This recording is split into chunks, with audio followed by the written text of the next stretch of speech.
Hello everybody, in this video I'm going to show you how to set up the Sender app inside your Supercar. So let's get started.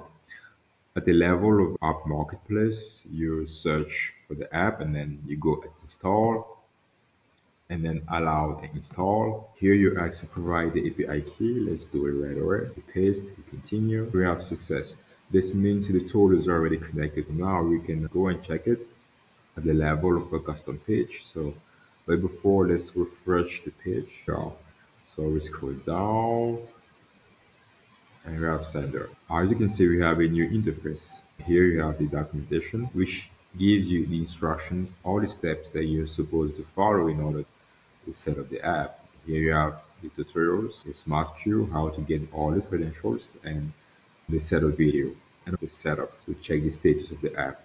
That's pretty much it, guys. If you ever have any question, feel free to reach our support team who is available 24/7 to answer to all your questions. Thank you for watching, guys.